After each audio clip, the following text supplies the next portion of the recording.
একজন জুলাই যোদ্ধার খবর মিডিয়াতে দেখলাম। তার মা নাকি স্বপ্নে তার কবর দেখতে পেয়েছে। শনাক্ত হওয়ার আগে তার মা সেখানেই দাঁড়িয়ে থাকতো, আহাজারি করত। অবশেষে সেই লাশটা একটা পরিচয় পেয়েছে। এই ব্যাপারটাকে আপনি কোনো বিজ্ঞানের ছাঁচে ফেলে এক্সপ্লেইন করতে পারবেন না। পাপ পুণ্যের মেজারমেন্টে এগুলো আসলে হয় না। এগুলো হচ্ছে মমতা, মায়ের প্রতি সন্তানের, আর সৃষ্টির প্রতি আল্লাহর। ইসলামিক স্কলার জুনায়েদ জামশেদ একটা কথা বলেছিলেন। ওনার রেফারেন্সেই কথাটা বলছি, হাদিস বা কোরআনের রেফারেন্সে নয়।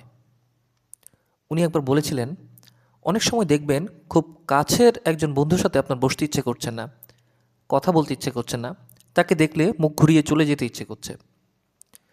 আপনার পক্ষ থেকে আপনি কোনো আগ্রহ পাচ্ছেন না তার সাথে কথা বলার। এর একটা অর্থ আছে।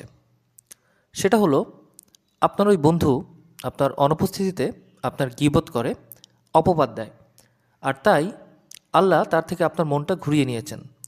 তাকেও পাপে লিপ্ত হতে দেননি, আবার আপনারও মনে কষ্ট দিতে চাননি। আমাদের ছোট্ট মগজে আমরা এই সিগন্যালিংগুলো ধরতে পারি না, অথবা ক্যাপচার করতে পারি না। কিছু মানুষ আছে আমাদের চারপাশে, প্রচুর নামাজ পড়ে, একদম ধার্মিক, কিন্তু আপনি তার সাথে কথা বলে শান্তি পাবেন না।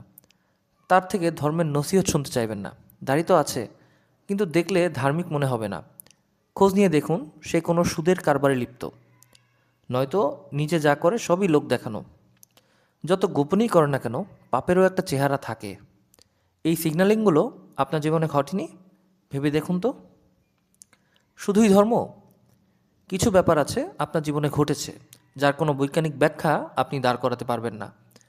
একটা এক্সামের প্রিপারেশন নিচ্ছেন, কিন্তু আপনার মন বলে দিচ্ছে আপনি টিকবেন না, আপনার রিজিক অন্য জায়গায়। অতঃপর সেই এক্সাম আপনি দিলেন, ভাইবা পর্যন্ত গেলেন, কিন্তু আপনার চাহিদা বা স্যালারির ডিমান্ড শুনে আপনাকে বাদ দিয়ে দিয়েছে।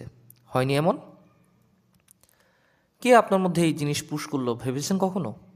কোনো এক জায়গা থেকে আপনার ডিরেকশন আসে, সিভিটা এডিট করার শেষ মুহূর্তে আপনার মনে হয়, আরে এইটা মনে হয় বাদ পড়ে গেল। কিংবা এক্সাম হলে গিয়ে ফিল করলেন গত রাতে যা পড়েছিলেন আসার সম্ভাবনা কম, এই ভেবে তার সবই চলে এসেছে। অন্যরা এগুলো পড়েনি, আপনি পড়েছেন। আপনার মনে হয় না কেউ আপনাকে সিগন্যালিং করেছে? একদম হাতে ধরে আপনার গন্তব্যে পৌঁছে দিচ্ছে কেউ। খারাপ খবর নিয়ে যে ফোন কল আসে তার রিংটোন শুনলে বোঝা যায়। দরজার করাঘাত শুনে বলে দেওয়া সম্ভব বাইরে যা আছে তা বিপদের নাকি আনন্দের। বিজ্ঞানের জগতে টেলিপ্যাথি একটা অপরিহার্য জিনিস। সন্তান বিপদে পড়লে মা বুঝতে পারে, তার সামনে থাকাটা জরুরি না। পার্টনার চিট করলে আরেকজন বুঝতে পারে। আরেক মেয়ের সাথে সময় কাটিয়ে এলে স্ত্রীরা বুঝে যায়, মুড চেঞ্জ হয়ে যায় তাদের। স্ত্রী চিট করলে স্বামী বুঝতে পারে, মনের মধ্যে উকি দেয়, এত রাতে অনলাইনে কি করে। সব কিছুকে সন্দেহবাতিক বলে উড়িয়ে দেবেন না। মানুষের সাথে মানুষের সিগন্যালিং যদি এই লেভেলের হতে পারে, তাহলে আল্লাহর সাথে মানুষের সিগন্যালিং কেমন হতে পারে বলে আপনি মনে করেন? অতএব তার সামনে দিয়ে তারই এক বান্দার হক মেরে আরেকজন চলে যাবে, এটা হতে পারে না। হ্যাঁ, সব হইতে পারা বা না পারা আপনার ডিজাইন অনুযায়ী হবে না, উপরওয়ালার ডিজাইন অনুযায়ী হবে, এবং তার ইচ্ছে মতোই বাস্তবায়ন হবে। তারই এক বান্দাকে মেরে লাশ গুম করে ফেলবে, এইটা হয় না, উনি তো অন্ধ না। তারই এক বান্দাকে কটু কথা শুনিয়ে চলে যাবে, এটাও হয় না, উনি তো বধির না। এরপর থেকে কারো হক মারার আগে, কাউকে গীবত করার আগে, কটু কথা বলার আগে, কষ্ট দেওয়ার আগে একটু ভেবে নেবেন যারটা মারছেন সে যতই কাফের, মুশরিক, পাপী বা নামাজি হোক, সব কিছুর উপরে তার একটা অদৃশ্য সিগন্যালিং কিন্তু আরশের মালিকের সাথে রয়েই গেছে।